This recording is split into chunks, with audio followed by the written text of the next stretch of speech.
Um, All right. all right, I think let's get rocking and rolling here. So yeah, people might start coming in during, and I'll just admit them. Yeah, so we'll let them in. It'll so thank you all for joining us today. I just wanted to mention that we'll be back on Friday at 5 talking about Westchester, and then Sunday at 10 o'clock in the morning talking with Assemblywoman Joanne Simon, who represents downtown Brooklyn, out to Park Slope, about sort of creating more community as a result of dealing with this pandemic. And next Wednesday, we're going to have a discussion with our team member, Paul Hyun's brother, about research about a treatment and a vaccine for the virus. So again, we really like including all of you in our lives here, even though it's virtually. And we hope, our last two have provided a lot of information. We expect today will be the same. So a number of people, have discussed, came to us and said, well, we're thinking about maybe leaving New York. Could you do a seminar about places that are close by that might be interesting places to live? So today we're focusing on Connecticut. Growing up, I had a wonderful aunt that lived in Norwalk, so it's a place very dear to my heart, and we're fortunate to have two team members, Ian Mednick and Daniela Guetta, who grew up in Connecticut. So I'm going to hand today's webinar over to Ian Mednick. Thanks, Scott. So my name's Ian. I'm part of the Scott Klein team in Brooklyn. I live in Park Slope, and I'm originally from Westport, Connecticut. I think this has been a fluid conversation for a very long time here in Brooklyn. Many of my friends, I'm in my mid-30s, I'm married, and many of my friends are looking outside of the city. I have three very close friends who have moved to Jersey, to like that Montclair area of New Jersey. I have actually, my first cousin is renting now in Stamford, and she just left because of COVID, because of this thing that is happening right now. So her and her husband went up to Milford, rented, and now they're in Stamford. And so I think this is still the same conversation that has been happening, but there's a little bit more fire out there, a little bit more motivation for everyone who's dealing with what's going on. And it's interesting. We don't know when everyone's gonna be able to return back to work, when offices will fill up again. And this whole new work from home idea, which the tech world has embraced for years, and finance and municipalities haven't really dealt with. Now it's a real option out there. It could be something. This virus could be an impetus for people to work from home in a more realistic way. So you look at places like Westport, Weston, Fairfield, Norwalk, and price-wise, it's amazing. Growing up there was amazing. You have amenities, you have rivers, you have golf, you have sailing, I actually, I kind of want to move there just talking about it. It's such a beautiful place up there. And so we really wanted to connect the KMS partners with people who are here in Brooklyn, to get the right information, to understand where they could move. It's such a big move for someone, especially someone who didn't grow up in the tri-state area. So there's a lot of information that someone needs to digest in order to make a healthy move for their family. So that's why we did this. And I was really happy when Scott came to me and said, why don't you and Daniela do this? And I think it's great. So I'm happy to be part of it. And I guess I'll hand it over to Daniela now. Hi, everyone. So I did not actually grow up in Connecticut, but I lived in Connecticut for high school. And my family is there now. My family's in Norwalk and Westport and Weston, the Fairfield area. And so I've spent a lot of time over the last 30 years going back there and spending weekends there, and really enjoying having that time and place to go and relax and get out of New York City. So I definitely can understand why New Yorkers would be more interested in Connecticut at a time like this. I think people want more space. I think they want more for their money. And I think people just want change. And Connecticut is a really solid option for everyone. So as far as, I've also had a lot of inquiries myself from clients asking about Connecticut, and I thought that Kim would be a great reference. Kim is a personal good friend and from Westport, and a wonderful agent, and she has an incredible team of partners that she works with. And yeah, I wanted her to meet the Brooklyn people. So Kim, I can't see you right now. I'm here, Denny. But Thanks, Denny. Denny and Ian, we want to thank you guys and the Scott Klein team for inviting us here today. I'm Kim Harrisman, and on behalf of myself and my team, KMS Partners, we're very excited to introduce you to the mid-Fairfield County area of Connecticut. KMS Partners was founded 21 years ago. We were a Coldwell Banker team before teams were a thing in real estate.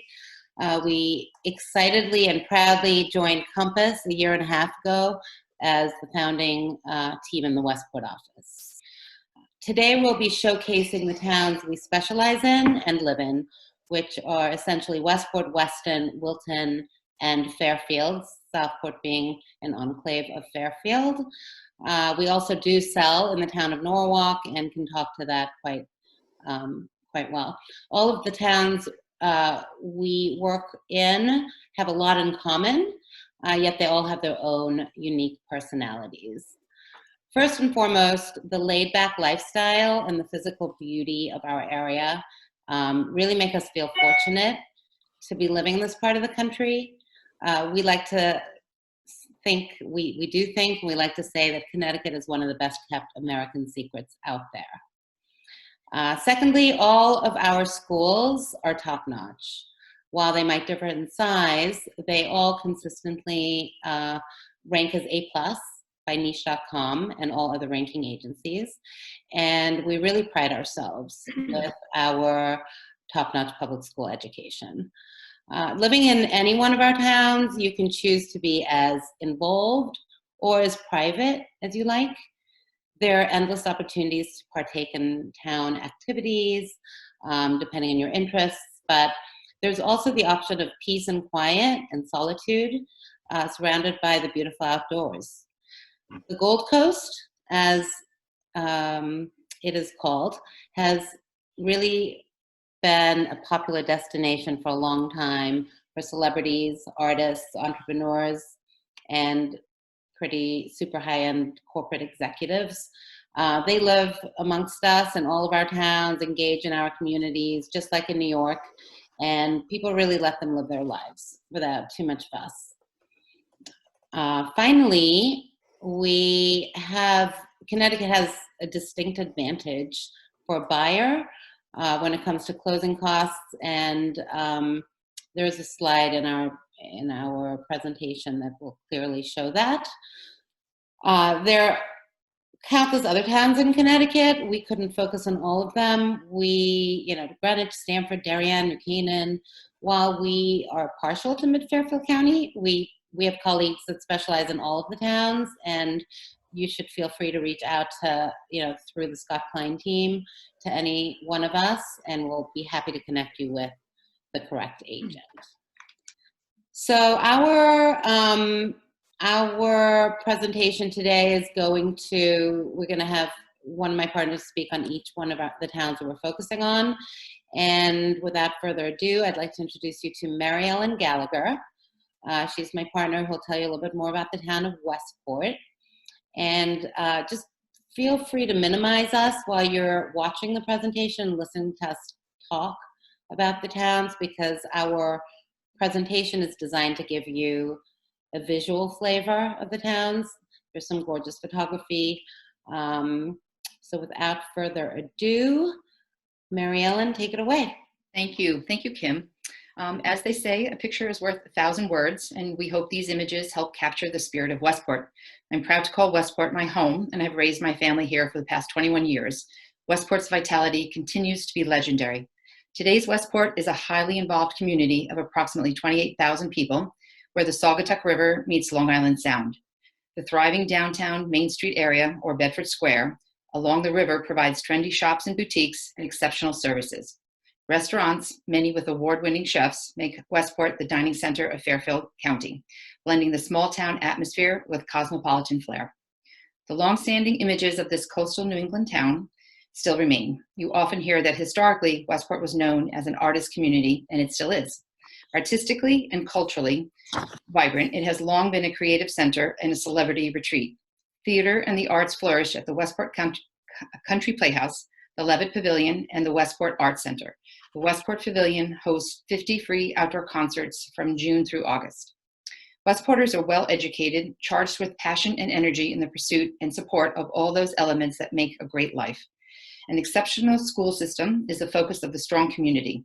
5 elementary schools, 2 middle schools, all lead to 1 high school, Staples High School, which has demonstrated the effectiveness of Westport's small class sizes and outstanding programs which produce excellent test scores. Staples graduating class, high school senior classes range from 425 to 475 students per year, depending on class. Private schools include a wide selection of preschools in Greens Farms Academy, or otherwise known as GFA, which is a private school that runs from K through 12. As a fun fact, we have 20% of our population is actually students. As a shorefront town, Westport has over 210 acres of recreational and sport facilities. Compo Beach is our crown jewel. The love affair with Compo Beach is shared among all Westporters, young and old. A broad selection of activities is available to residents. The Longshore Country Club, including its 18-hole golf course, tennis and paddle courts, pool, sailing, a boating marina, a yacht basin, sports fields, community-built beach playground, and our beautiful Westport YMCA all round out our recreational facilities. Winslow Park, or our Central Park, is famously known as the Dog Park. Several private clubs, Birchwood, the Hunt Club, Cedar Point Yacht Club, to name a few, offer memberships. Westport is also proud of their newly renovated state-of-the-art library, which is truly amazing. We also love our farmers market, our townwide parades, July 4th fireworks, and so much more. Westport has 2 train stations and is approximately 60 minutes from Grand Central Station.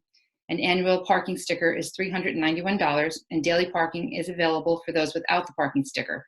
There's approximately a 2-year waiting list for the annual parking sticker. You will notice a variety of housing options in Westport. The prices depend on location within the town. Beach and water-related homes are highly sought after. In-town homes offer walkability to Main Street and convenience. Family-friendly neighborhoods are sprinkled throughout Westport. Countryside homes and estates abound with bucolic landscapes and breathtaking vistas. Currently, we have single-family homes on the market between $500,000 and $16 million.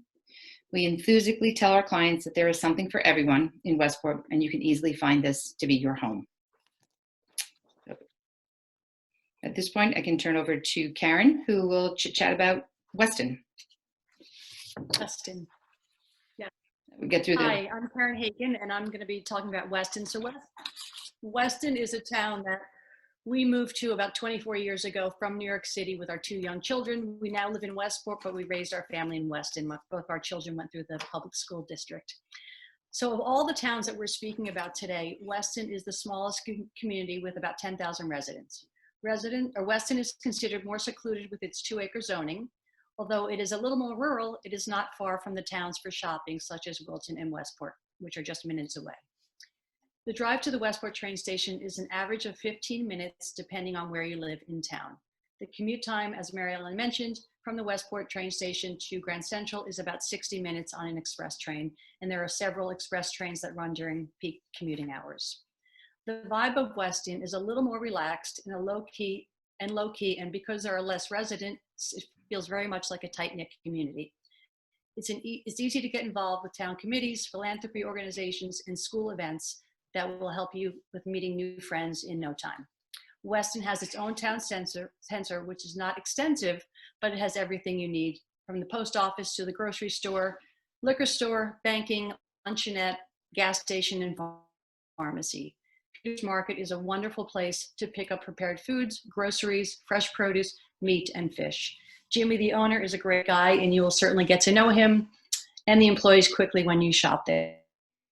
Tradition, and a few of the town events that are always looked forward to are the Memorial Day Parade, which ends with free hot dogs at the fire station, the Memorial Day Fair, which the PTO sponsors.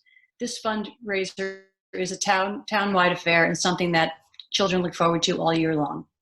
July 4th fireworks held on the ball fields between the middle school and the high school with food and live bands. People come with blankets and chairs and set up early to eat dinner and socialize with friends.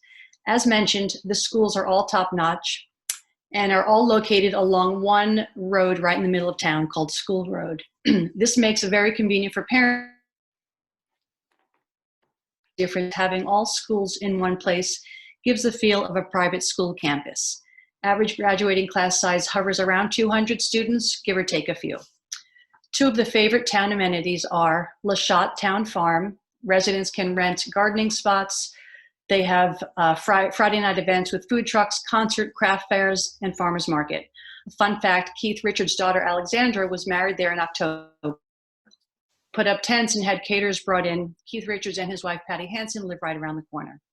Weston Historical Society is a wonderful place in fun events. In the summer, they have a concert series called Music at the Barn on Sunday nights. Everyone brings their own lawn chairs, food, and drinks. The Historical Society also hosts the Halloween Fest for children. Historical tours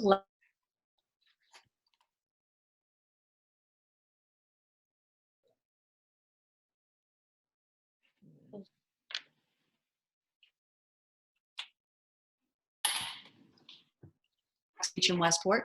You can purchase a sticker for your car at Town Hall. During the summer, residents can use the high school tennis courts, and there is a private tennis club in Weston called the Weston Racket Club that's open all year round. Weston Field Club is a low-key private club for tennis, swimming, paddle, has great camp for children, and it's very affordable and a great place to meet people if you're new to town. Lastly, the Aspetuck Valley Country Club is a private club with amenities including a beautiful 18-hole golf course, 9 tennis courts, pickleball, paddleball, pool, a gorgeous clubhouse with great dining, and also offers summer camp for kids. Next up, I'm going to pass it on to Maura, who's going to talk about Wilton. Hello, I'm happy to be able to share some information about Wilton.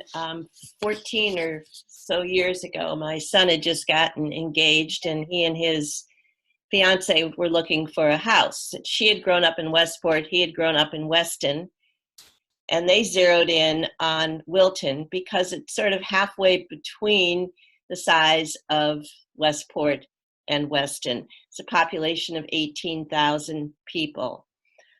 The town itself has a great sense of community. It has a larger town center, certainly, than Weston does, but much smaller than Westport. Their town center includes 2 grocery stores. One of them is privately owned, the Village Market, which people come to from all over other towns.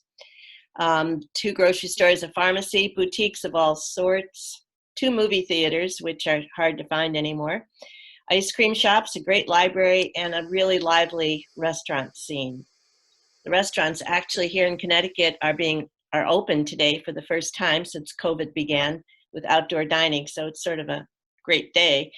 There are 2 train stations in Wilton, one adjacent to the town center and the other in Cannondale Village, which is about 1.5 miles north of the town center. This train line is Metro North, but it's the Danbury line. The train ride to Grand Central is just under 1.5 hours. Some people from Wilton actually commute out of Westport or South Norwalk because there is a greater selection of trains there. The schools in Wilton are great, just like they are in the other towns. They're a big sports town. For high school, the big sports are football and lacrosse. For the girls, it's soccer and lacrosse. Wilton also has its own Y, and they are known for their swim team, the Wilton Wahoos. Swimmers in Fairfield County flock to the Wilton Y to swim for them because they are nationally ranked and just well known. There's also a master's swimming program there as well for adults. Arts are also big in Wilton, from the children's theater group to the community theater adult productions. This part of Fairfield County has always attracted artists and painters, and in fact, a very famous American Impressionist painter by the name of J. Alden Weir lived and painted here in Wilton. His estate, which consists of 60 acres, is a National Historic Park featuring many art programs as well as beautiful gardens and trails. And speaking of trails, part of the Norwalk River Valley Trail passes through Wilton. This trail, it consists of 38 miles from Norwalk to Danbury. Hikers can actually bring their dogs. Oh, perfect timing on the slide. Can actually bring their dogs with them, which is not allowed in many of the open spaces anymore, but it is here. So that's Wilton in a nutshell. It's a solid, traditional, family-oriented town.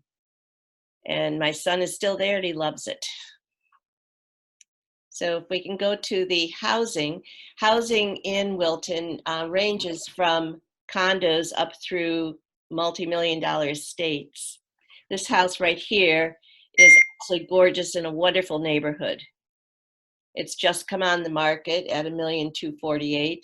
Here's an entry-level one that's close to the Silvermine Arts Center, which is down towards the Norwalk line of Wilton. From an acreage perspective, they go really from about an acre up to 60 acres at the Weir Farm. The range of price would range from probably about $369,000 roughly for a condo up to $4.5 million. And I think that's pretty, property taxes. You can typically plan on 2% of the value of the home. In both, that would be true in Wilton and in Weston and parts of Fairfield as well. So at this point, I'd like to turn it over to Susan Seith, who's going to talk about Fairfield and Southport. Hi all. So Fairfield, which includes the enclave of Southport, is the largest of the towns we'll be speaking about tonight, with a population of about 61,000 residents.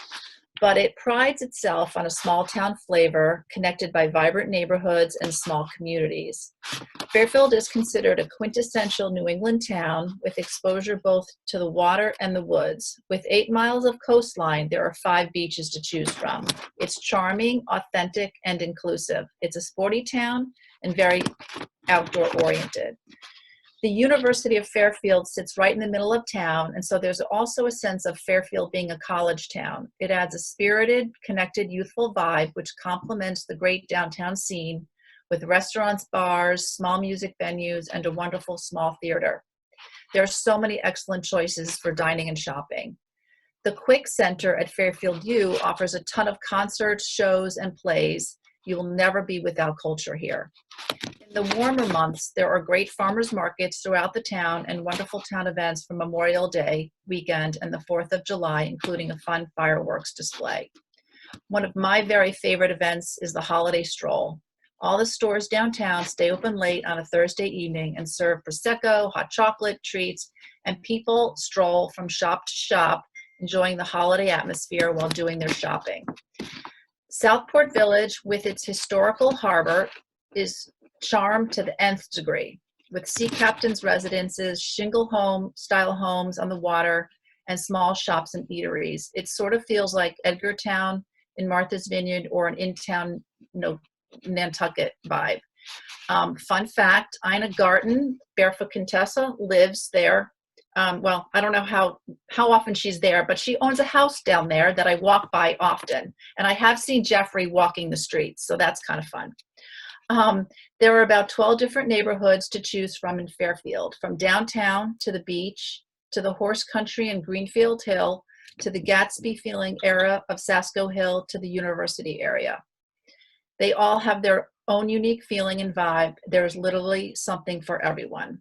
There's a freshwater facility at Lake Mohegan and plenty of walking and hiking trails throughout the town. The public schools in Fairfield are all rated A+ by niche, but you also have private school options, many of them each with offer their own specialty. There are a myriad of different private clubs offering beachfront for surf and sand and boating, or backcountry for golf and tennis. There's really a very large boating scene here in Fairfield. You can see in the summer there's just boats everywhere. It's just wonderful. So there are 3 train stations in Fairfield. So depending on where you live, it's a pretty easy commute. The express train is about an hour and 10 minutes. And I'm happy to call Fairfield my town. I've lived in Weston and Westport, and now I'm in Fairfield. And I love everything about it. I love the vibe, the beaches, the restaurants, the culture. It's very easy to find your place here. The housing, I would say, is probably the most diverse in Fairfield, ranging from $200,000 for a condo or a very small home to upwards of 22 million plus. It really is probably the most diverse town where you really can find pretty much anything you're looking for. So I'm going to throw it back to Paul, because maybe some people that are listening have some questions.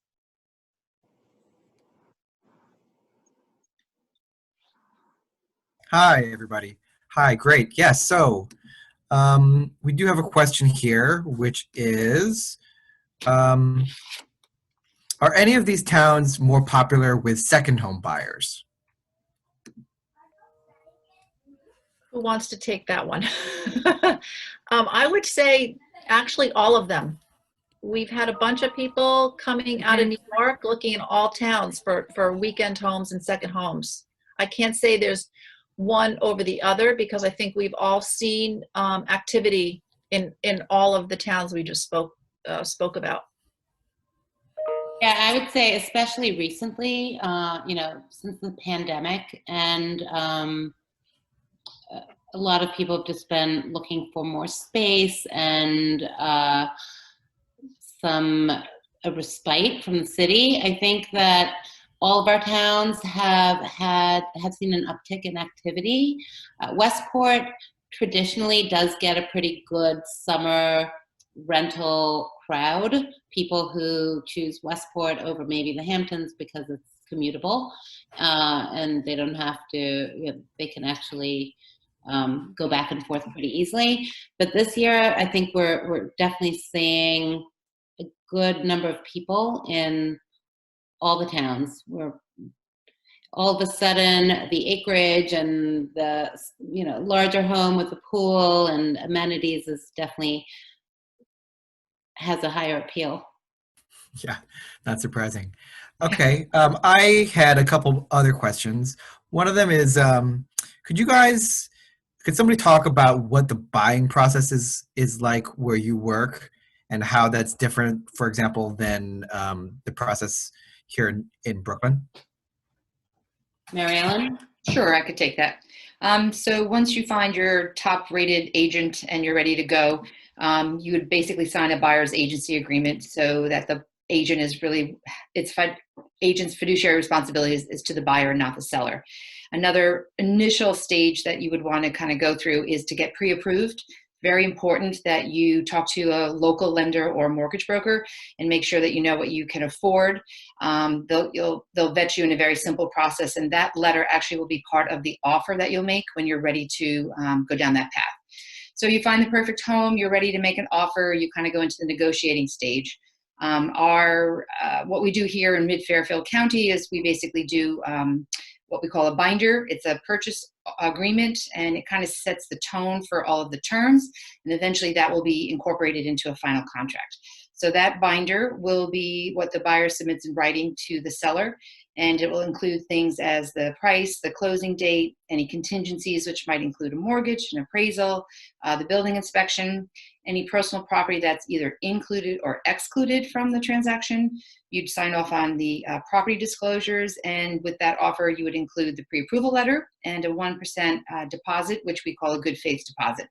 And that check is held by the buyer's agent and put into escrow once buyer and seller come to terms on that proposal. So once you kind of get to that point, you go into the contingency phase, and the buyer immediately arranges for a building inspection. You get experts in to look for pests, septic, well, if you had a well on that property. Septic is not on every property either, and any other agreed upon inspections that you need. If you had a pool, you might get a pool inspector in as well. The buyer makes all the necessary arrangements for financing, and if applicable, and arranges for homeowners insurance to kick in when you're ready to close. The buyer gets legal counsel, and then the seller, when all of those things have been worked out, the seller will contact their attorney and will put a contract of sale together. And within that very formal contract will be following terms such as purchase price, mortgage contingency date if applicable, satisfactory inspections, the quality of the title to be conveyed, the date of possession, and an itemized list of any personal property that's going to be included. So you wait through the contingencies, which would be predominantly the mortgage financing and getting clear title. And once you've come close to that closing date, you do a walkthrough within 24 hours of closing. It's you, the buyer, and the buyer's agent. And you just make sure that the house is kind of in good shape, the way you expect it to be, with no broken pipes or holes in the wall. And at that point, you go to the closing table, which is kind of a technical term for a process that's not always at the table. Typically, the sellers may sign ahead of time, and on the day of the closing, the buyer's agent, and the attorney will go and sign off on paperwork. Mortgage or your cash deposit balance, I should say, is wired. At that point, you get the keys to the house, and once the funds have been wired into the account, the buyer's attorney will then file the deed with the local town records, and you can pop the champagne and you're ready to go and get to celebrate. That's pretty much how we do it here. Can I ask you, Sure. to walk me through? Just pretend I'm your buyer, right? And so we've gone and seen 3 places, and the third place, I like it. I'm just not sure. I feel like maybe I want to see some more, but I like it. I would be happy with it. So would I put an offer in? Because that sounds pretty involved. All the things that are involved with from getting from the offer to having that contract, and how long does that take from when I come to a meeting of the minds with the seller to when we're in contract? So typically it's within a 10 business day period, where once you agree on the terms, so that binder, that purchase agreement, the initial step in writing, once you get to that point, you have 5 to 7 business days to do your due diligence. So you're doing all your building inspections and things of that nature. We typically say within 10 business days, you'll go to contract signing. There still could be some contingencies out there. Clearly, the mortgage contingency takes much longer. Getting clear title takes longer as well. But you try to work out those things that you can as fast as possible. Once you sign off on the contract, you may have a non-refundable deposit. So you're really making an offer on a house that is something you really want. And going through all of the inspections, it will run you a minimum of probably $2,000 just to be all in, between septic, radon, water testing if you have to. City water you wouldn't test, but if you had a well, you would test for that. And there's some other things. So all in, you want to make sure that this is something you want to spend your time and energy on. And then once you get to that contract signing, which is probably you're 2 to 3 weeks into the process, then at that point you're waiting. Once you have a fully executed contract, your mortgage lender is working off of that. So then the clock is ticking on getting the mortgage. So all in 30 to 60 days, depending on the timing. Okay. And what if I find myself in a bidding war? Do you have bidding wars? What is that? How does that change it? Right. So here, if we have 3 offers, then I might have to really rush, Right. do things extremely fast, right? Really expedite the process of getting to that contract. The inspection part of it is not so much part of that. It depends. If someone's offering cash and everybody else has to get financing, depending on the price points between all of them, cash is king. We tend to lose out in multiple bids on a cash situation. However, a seller may be willing to work with you because at the end of the day, he's going to get 100% at the closing table because your offer is better than the cash offer in terms of an amount. So bidding wars do happen. Typically, the seller will go back and say, give me your highest and best. Sometimes the seller will negotiate each offer independent of the others and try to figure out what's best for them. I hope I answered your question. Yeah. We haven't had a lot of bidding wars until recently, I would say. I think pretty safe to say everybody knows that our real estate market hasn't been that hot in recent years. This whole pandemic has changed a lot of things, and all of a sudden, well-priced homes that are deemed to be good value and don't have a lot of work to be done are really seeing multiple offers, and that's something that we haven't seen a lot of in recent years. So we're pivoting a little bit from what was a buyer's market into something that isn't maybe as much of a buyer's market as we were in 2 or 3 months ago. So we're in flux. When's the last time you saw a market where there were more regularly or more often bidding wars? 2006 and 7. Yeah. It's been that long. Wow. We've actually sold houses during the past 2 months, sight unseen, which is unheard of. Yeah. So Wow, that's incredible. sorry to interject here, but so you're seeing the towns that you all work in, you're seeing more of it's becoming more of a seller's market. Moving that direction. I wouldn't say we're quite there yet, but it's not the buyer's market we were in 3 months ago. Correct. Mm-hmm. What are inventory levels like? Terrible. Low. Yeah. Low. Yeah.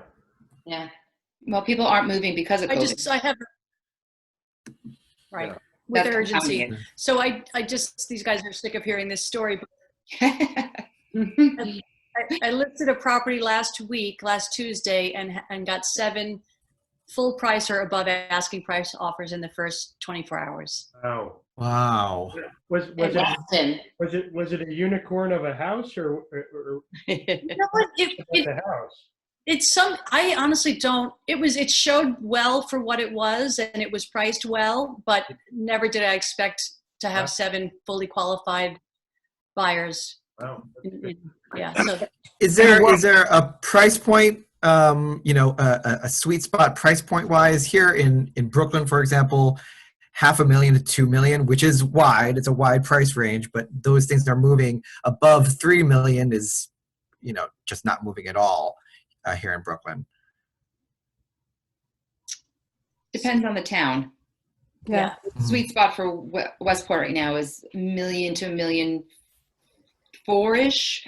Those are going very quickly. Some of the upper end was moving pretty fast recently, which has been an aberration. So we'll see how long that sustains. I don't know if anyone else wants to jump in with their town. I would say all across the board. If you have a pool, you're Pool. Yeah, sure. Makes sense. Good point, Karen. Yeah. But we do have, in Westport at least, we've seen.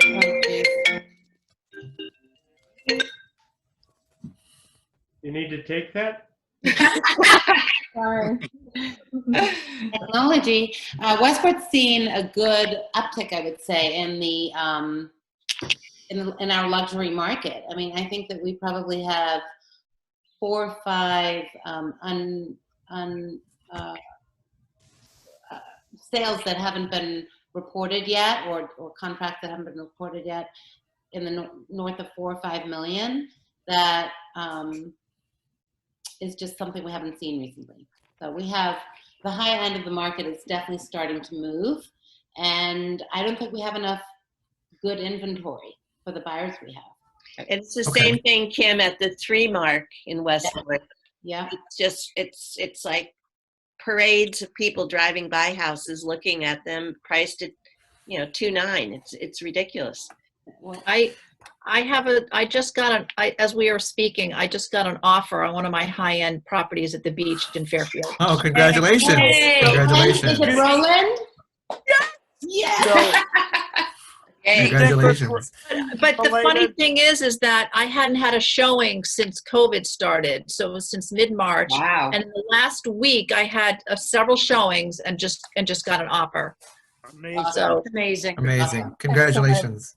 Yeah. There's one more question here in the chat, and it's related to what we're talking about. So the question here is how is the inventory?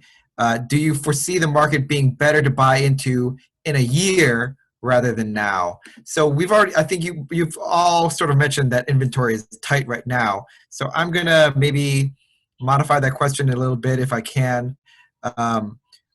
Let's just say in June, do you have an expectation for what will inventory look like? I mean, you're probably talking to sellers, and there's probably sellers who are on the fence, right? Or who had been thinking about listing but waited because of COVID.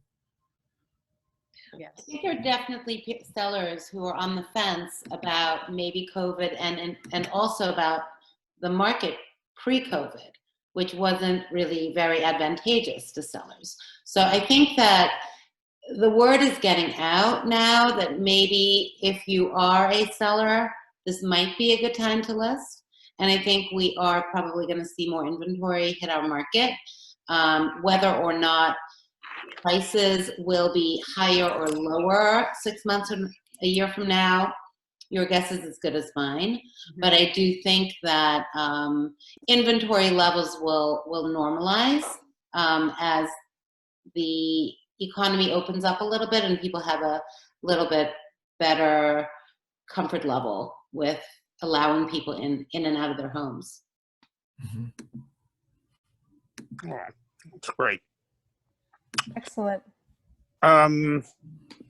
Any more questions? I think we're pretty good here. So I can't, on behalf of our team, I really want to thank KMS Partners for giving us a great presentation tonight. It was wonderful.